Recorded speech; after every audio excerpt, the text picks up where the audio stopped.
नहीं नहीं सर, पानी में रह के मगरमच्छ से बैर थोड़ी करता है, आप कहती मेरा क्या उखाड़ लोगे। जो महाराष्ट्र में हुआ, मुझे गालियां दी गई, मुझे ओपनली गालियां दी गई, मुझे जो है हर तरह का अपशब्द बोला गया। मैं बचपन से ही जो भी है, मैंने कभी किसी से फेवर्स नहीं लिए, मुझे हरामखोर बोला गया। मैं जिस ईमानदारी से मैं अपनी जीवन जीती हूँ और जिस तरह से मैं अपनी मेरी जीवन शैली है, इस तरह की बातें मुझे पूरे समाज में के सामने बोली गई। आपने भी तो कहा कि मुंबई में डर लगता है, आपने कहा मुंबई पाक ऑक्युपाइड कश्मीर की तरह हो गया है। सर लेकिन जब एक आप खुद सोचिए, आप मुंबई के हैं और 2 साधुओं की लिंचिंग की जाती है, सरेआम हत्या की जाती है, और आपका जो प्रशासन है, जो आपके पुलिस कमिश्नर मजाक उड़ा रहे हैं उनका, और किसी तरह का कोई एक्शन नहीं ले रहे हैं, तो आपको तो इस तरह की इनसिक्योरिटी होगी, क्योंकि हम भी ओपनली हिंदू हैं, तो हम लोगों को तो डर लगेगा। तो अगर मैंने डर लगा और मैंने ये बात कह दी, जो कि आई थिंक थोड़ा ज्यादा मैंने कह दी, तो क्या उनका ये नहीं बनता था कि करुणा आप ज्यादा बोल गए, but you are very safe in. अगर मैं कमिश्नर ऑफ पुलिस होती या मेरा प्रशासन होता, तो कोई बेटी अगर ऐसे चिंतित होती कि भाई साधुओं को पालघर में जो है सबने मिलके क्राउड में पत्थर से कूट से मार दिया, पुलिस वहां पे थी, हवलदार वहां पे थे, तो आपको कहना चाहिए था कि ये बेटी को ऐसा लग रहा होगा लेकिन आप सुरक्षित है। लेकिन उन्होंने क्या कहा, ये हरामखोर। और क्यों लेते हैं वो मेरे साथ ये लिबर्टीज, क्यों? क्योंकि मैं कोई फिल्मी नेपो किड नहीं हूँ, क्योंकि मैं कोई राजनीति का नेपो किड नहीं हूँ, इसलिए मेरे साथ मुझे जिसको देखो गाली गलौज पे आ जाता है, जिसको देखो गाली गलौज पे आ जाता है। आप भी कम नहीं है ना, आप मुख्यमंत्री उद्धव ठाकरे से ये कह रहे हैं कि मैं तुम्हारी तरह अपने बाप की नाम और वेल्थ और पावर के ऊपर नहीं रहती। तो जब कोई इंसान, सर देखिए आप ना मेरी चीजों को ना अच्छे से पेश नहीं कर रहे हैं, आई थिंक अच्छे से नहीं पेश कर रहे। आप अगर कोई बंदा, आप सोचिए, अगर कोई इंसान चेयर पे, जो एक हमारा गार्डियन है, जो हमारे गार्डियन है, जो हमारा रक्षक है, और जिनका ये बनता है कि ठीक है आपको ऐसा फील हो, आप मुझसे बात करिए, और वो मैच्योरिटी अब उनमें कहां से आती?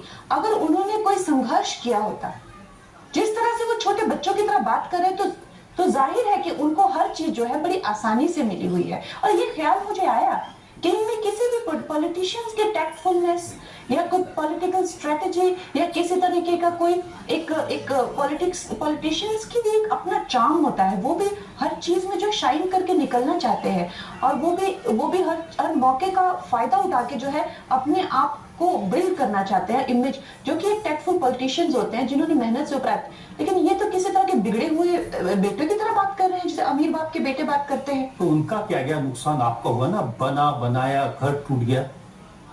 सर मेरा वही नुकसान नहीं हुआ, मेरा और भी बहुत ज्यादा नुकसान हुआ। मेरे जो एक महिला होने के नाते इन लोगों को जो मुझे एक गाली गलोच देने की आदत पड़ गई है, वो ना कि सिर्फ महाराष्ट्र भी हो, पंजाब में भी जिसको देखो गंदी गंदी गालियां, पुतले लेके चप्पल से मारना। एक महिला के लिए उसकी इंटेग्रिटी किसी भी उसके गहने से, पैसों से ज्यादा जरूरी होती है। और हम अपनी बेटियों को जब देखो जिसका मन करता है वो गंदी गालियां देता रहता है। तो आई थिंक इस देश को थोड़ा तो काम डाउन करना पड़ेगा। आप बेटियों को इस तरह से इतने गंदे से ट्रीट नहीं कर सकते हैं। लेकिन कुछ अच्छी बातें भी हैं। फाइनली जब आप चुनाव लड़ी थी मंडी में, तो योगी आदित्यनाथ ने मुंबई की घटना का जिक्र किया। उन्होंने कहा कि विरोधियों से जूझने के लिए रानी लक्ष्मीबाई जैसा शौर्य और भाव है गंगा में। इन्होंने मुंबई में उद्धव ठाकरे को सड़कों पर लाकर पानी पिलाने के लिए मजबूर कर दिया।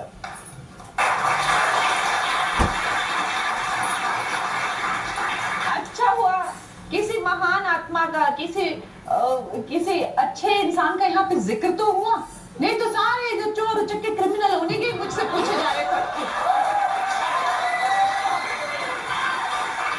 तो सर मेरा तो यही कहना है कि मैंने ऐसा कुछ, मतलब वो मेरे बारे में बहुत अच्छे विचार रखते हैं।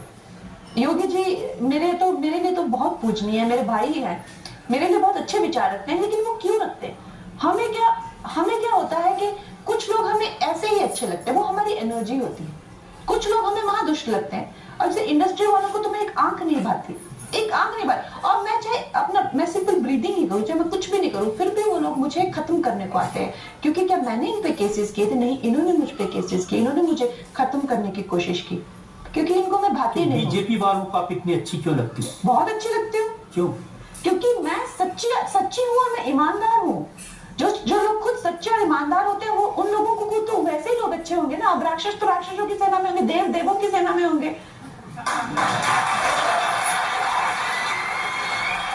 लेकिन मैंने सुना आजकल वो भी परेशान है, नड्डा जी आपसे कह रहे हैं कि कम बोलो, चुप रहो। देखिए क्या होता है सर कि अब मैं बहुत ज्यादा देर तक जो है मैं अपने आप ही सब चीजों से जो है लड़ती आई हूँ, और पॉलिटिशियन बने हुए मुझे मात्र 1-2 ही महीने अभी हुए हैं। तो अब इन हर चीज की जो जानकारी है पॉलिटिक्स की, तो मुझे तो हो नहीं सकती। तो पार्टी की गाइडलाइंस मुझे आती हैं कि आप इस तरह से पार्टी की गाइडलाइंस पे चले। तो मुझे लगता है ये तो एक अपनी जॉब का एक हिस्सा होता है। लेकिन इस चीज को भी मेरे अगेंस्ट यूज किया जा रहा है। तो इसको तो फटकार पड़ी, इसको लताड़ा, इसको ये, इसको वो। क्या वो एक सीनियर की मुझे पार्टी गाइडलाइन भी ना दे? अजीब है। ये पार्टी की गाइडलाइन है कि आप किसानों को बलात्कारी कहें? ये पार्टी की गाइडलाइन है कि किसानों के बारे में इस तरह की कि वहाँ लाशें लटकी हुई? सर देखिए आप कितना गलत मुझे पोर्ट्रे कर रहे हैं। मुझे बता दीजिए कौन सी अदालत चल रही है ये? आपके शब्द हैं लिखे हुए मेरे पास में। आपने क्या कहा? आपने ये कहा ना कि जहाँ किसान आंदोलन हो रहा था वहाँ ये अभी चेंज किए उन्होंने। आप प्लीज एडिट मत करना इसको।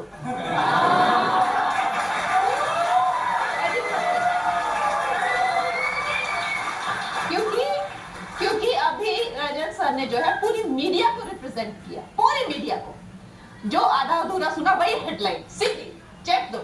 तो मैंने क्या कहा था? मैंने कहा था कि जहां पे किसान आंदोलन हुए उस जगह पे जहां किसान आंदोलन हुए वहां पे जो है लाशें लटकी, वहां पे खून हुए हैं। वो मेरे पास पूरी कवरेज है, मैं दिखा सकती हूँ। वहां पे रेप हुए, गैंग रेप हुआ, उसकी भी मेरे पास कवरेज है, मैं दिखा सकती हूँ। क्या मैंने ये कहा कि किसानों ने वो किए? नहीं, मैंने कहा उपद्रवियों ने वो चीज को जो है टेक ओवर कर लिया है। लेकिन फिर भी मैं ये चीज मीडिया में हर जगह है, ये चीज बच्चे को पता है, ठीक है। लेकिन जब भी कोई एक बेचारी लड़की उसी चीज को बोलेगी तो सबके अरे बोल दिया, इसने तो बोल दिया। तो ऐसे एक्टिंग करते हैं कि जैसे अरे क्या बेबाक है। और तुमको वो नहीं देखी जो 1 लाख न्यूज आइटम इसकी आई थी? मतलब कैसे लोग हैं। So I feel as a person, मुझे बहुत हैरानी होती है कि ये दुनिया जो है सच को देख के झुठलाती है, सच को देख के झुठलाती है, झूठ में जीती है।